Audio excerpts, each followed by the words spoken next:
ಮಾನ್ಯ ಸಭಾಧ್ಯಕ್ಷರೇ, ಕಳೆದ 2 ದಿನಗಳಿಂದ ರಾಜ್ಯಾದ್ಯಂತ ಮುಂಗಾರು ಮಳೆ ಆರ್ಭಟಿಸ್ತಾ ಇದೆ. ಮಳೆ ಜಾಸ್ತಿ ಆಗ್ತಾ ಇದೆ.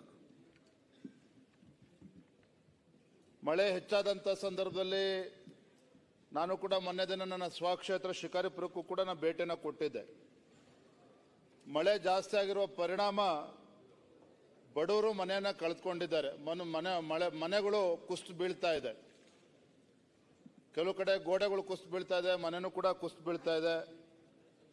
ಮತ್ತೊಂದು ಕಡೆ ನಿನ್ನೆ ದಿನ ನಾನು ಕೂಡ ಉತ್ತರ ಕನ್ನಡ ಅಂಕೋಲ ತಾಲೂಕು ಏನು ಭೂ ಕುಸಿತದಿಂದ ಆಗಿರ್ತಕ್ಕಂಥ ಒಂದು ಅನಾಹುತ ಏನಾಗಿತ್ತು ಅಲ್ಲಿಗೂ ಕೂಡ ನಾನು ನಿನ್ನೆ ಭೇಟಿಯನ್ನು ಕೊಟ್ಟಿದ್ದೇನೆ. ನಾನು ಒಟ್ಟಾರೆಯಾಗಿ ಪ್ರಕರಣದ ಬಗ್ಗೆ ನಾನು ಹೇಳೋದಾದ್ರೆ, ಒಂದು ಕಡೆ ಏನು ಮನೆ ಕುಸಿತಿದೆ, ಮಳೆಯಿಂದಾಗಿ ಮನೆಗಳು ಕುಸಿತಾ ಇದೆ, ರಾಜ್ಯಾದ್ಯಂತ ಆಗ್ತಾ ಇದೆ. ಇದು ಹಿಂದೆ ಬಿಜೆಪಿ ಸರ್ಕಾರ ಇದ್ದಾಗ, ಯಡಿಯೂರಪ್ಪನವರು ಮುಖ್ಯಮಂತ್ರಿಗಳಿದ್ದಾಗ NDRF ನಾರ್ಮ್ಸ್ ಪ್ರಕಾರ 1 ಲಕ್ಷ ರೂಪಾಯಿ ಕೊಡ್ತಾ ಇದ್ರು. ಆದರೆ ಬಿಜೆಪಿ ಸರ್ಕಾರ ಇದ್ದಾಗ ಯಾರು ಬಡವರು ಮನೆಯನ್ನ ಕಳೆದುಕೊಂಡಿದ್ದಾರೆ ಮಳೆಯಿಂದಾಗಿ, ಆ ಮನೆಗಳೇನು ಕಳೆದುಕೊಂಡಿದ್ದಾರೆ ಅಂತ ಸಂದರ್ಭದಲ್ಲಿ NDRF ನಾರ್ಮ್ಸ್ 1 ಲಕ್ಷ ಇದ್ರೂ ಸಹ ಅಂದಿನ ಮುಖ್ಯಮಂತ್ರಿಗಳು ಯಡಿಯೂರಪ್ಪನವರು ಸಹಾನುಭೂತಿಯಿಂದ ಬಡವರಿಗೆ ಅನುಕೂಲ ಆಗಬೇಕು ಅಂತ ಹೇಳಿ ಮನೆಯನ್ನ ಕಳೆದುಕೊಂಡಂತ ಬಡವರಿಗೆ 5 ಲಕ್ಷ ರೂಪಾಯಿ ಕೊಡ್ತಕ್ಕಂಥ ಒಂದು ನಿರ್ಧಾರವನ್ನ ಅಂದಿನ ಸರ್ಕಾರ ಕೈಗೆತ್ತಿಕೊಂಡಿತ್ತು, ಸಂಪೂರ್ಣ ಮನೆ ನಾಶ ಆದಂತ ಸಂದರ್ಭದಲ್ಲಿ.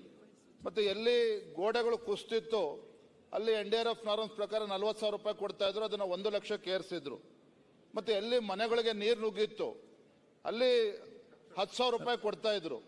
ಹಾಗಾಗಿ ನಾನು ತಮ್ಮ ಮೂಲಕ ರಾಜ್ಯ ಸರ್ಕಾರಕ್ಕೆ ಮಾನ್ಯ ಸಚಿವರು ಕೂಡ ಒತ್ತಾಯವನ್ನು ಮಾಡ್ತೇನೆ, ಬಡವರು ಮನೆಯನ್ನ ಕಳೆದುಕೊಂಡಂತ ಸಂದರ್ಭದಲ್ಲಿ 5 ಲಕ್ಷ ರೂಪಾಯಿ ಕೊಡಬೇಕು. ಮತ್ತೆ ಭಾಗಶಃ ಆದಂತ ಸಂದರ್ಭ 1 ಲಕ್ಷ ರೂಪಾಯಿ ಕೊಡಬೇಕು. ಮತ್ತೆ ಮನೆಗಳಿಗೆ ನೀರು ನುಗ್ಗಿದಾಗ 5,000 10,000 ರೂಪಾಯಿ ಕೊಡಬೇಕು ಅಂತಕ್ಕಂಥದ್ದು ಜೊತೆ ಪ್ರಮುಖವಾಗಿ ಶಿರೂರಲ್ಲಿ ನಡೆದಿರ್ತಕ್ಕಂಥ ಘಟನೆ. ಒಂದೇ ನಿಮಿಷ ಹೇಳ್ತೇನೆ ಮಾನ್ಯ ಅಧ್ಯಕ್ಷರೇ. ಇಲ್ಲಿ ಸರ್ಕಾರ ಮಟ್ಟದಲ್ಲಿ ಚರ್ಚೆ ಆಗಿದೆ, ಪತ್ರಿಕೆಗಳು ಕೂಡ ಬಂದಿರತಕ್ಕಂಥ ಒಂದು ವಿಚಾರ ಸರ್ಕಾರದ ಗಮನದಲ್ಲಿ ಇಲ್ಲ.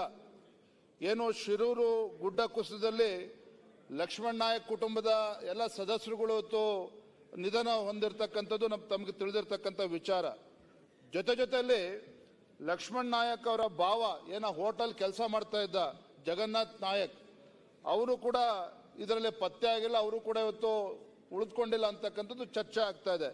ಇಲ್ಲಿ ಬಹಳ ಪ್ರಮುಖ ಇರತಕ್ಕಂಥ ವಿಚಾರ ಅಂತ ಹೇಳಿದ್ರೆ, ಮನೆಯಲ್ಲಿ ಪಾಪ 3 ಜನ ಹೆಣ್ಮಕ್ಳು ಇದ್ದಾರೆ, ಅವರ ಧರ್ಮಪತ್ನಿನೂ ಕೂಡ ಇದ್ದಾರೆ. ಇಲ್ಲಿವರೆಗೂ ಆ ಕ್ಷೇತ್ರದ ಶಾಸಕರು ಕೂಡ ಭೇಟಿಯನ್ನು ಕೊಟ್ಟಿಲ್ಲ, ಸಚಿವರು ಕೂಡ ಭೇಟಿ ಕೊಟ್ಟಿಲ್ಲ.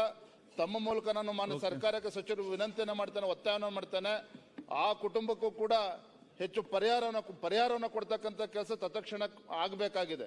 ಮತ್ತೆ ಅಲ್ಲಿ ಯಾರು ಮನೆಗಳನ್ನ ಕಳೆದುಕೊಂಡಿದ್ದಾರೆ, ಕೊಚ್ಚೋಗಿದೆ, ತತ್ಕ್ಷಣ ಅವರಿಗೆ ಸ್ಥಳಾಂತರಗೊಳಿಸ್ತಕ್ಕಂಥದ್ದು, ಮನೆಗಳನ್ನ ಕೊಡ್ತಕ್ಕಂಥದ್ದು, ಆ ವಿಚಾರದಲ್ಲೂ ಕೂಡ ಸರ್ಕಾರ ತತ್ಕ್ಷಣ ಗಮನಿಸಬೇಕು. ಹಾಗೆ ಹೇಳಿದಾಗೆ ಇವತ್ತೇನು ರಾಜ್ಯಾದ್ಯಂತ ಮನೆಗಳು ಹಾಳಾಗಿದೆ. ಇವತ್ತು ರಾಜ್ಯ ಸರ್ಕಾರ ಸಹಾನುಭೂತಿಯಿಂದ ಇವತ್ತು ಆ ವಿಚಾರವನ್ನು 5 ಲಕ್ಷ ರೂಪಾಯಿ ಕೊಡಬೇಕು. ಆ ವಿಚಾರದಲ್ಲಿ ಸರ್ಕಾರ ಒತ್ತಾಯ ಮಾಡ್ತೇನೆ. ವಿಶೇಷ ಇಲ್ಲ. ಅಲ್ಲಿ ಶಿರೂರು ಗುಡ್ಡ ಕುಸಿತ ಏರಿಯಾದೊಳಗ 100 ಟ್ರಕ್ ಸ್ಟಕಪ್ ಆಗಿ ನಿಂತು ಬಿಟ್ಟಾವ, ಎಲ್ಲಿ ಹೋಗ್ಲಾಕಿಲ್ಲ.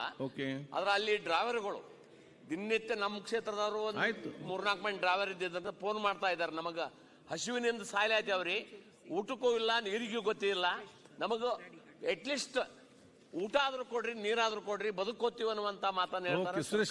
ತರ್ತೀನಿ ಊಟ ಕೊಡಿಸುವಂತ ಡ್ರೈವರ್ಗಳಿಗೆ ಏನು ಮಳೆ ಹೆಚ್ಚಾಗಿ ಈಗೆಲ್ಲ ಕಡೆ ಗುಡ್ಡ ಕುಸಿತ ಎಲ್ಲ ಆಗ್ತಾ ಇದೆ.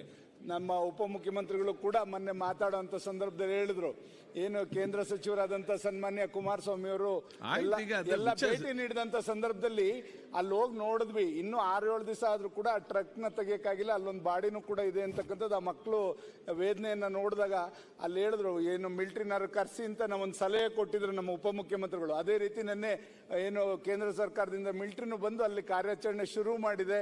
ದಯಮಾಡಿ ಎಲ್ಲೆಲ್ಲಿ ಆತರ ಆಗಿದೆ ದಯಮಾಡಿ ಕೇಂದ್ರನು ಕೂಡ ಬಳಸ್ಕೊಳ್ಳಿ ಅಂತ ನಾನು ಸರ್ಕಾರಕ್ಕೆ ಒಂದು ಸಲಹೆ ಕೊಡ್ತೀನಿ.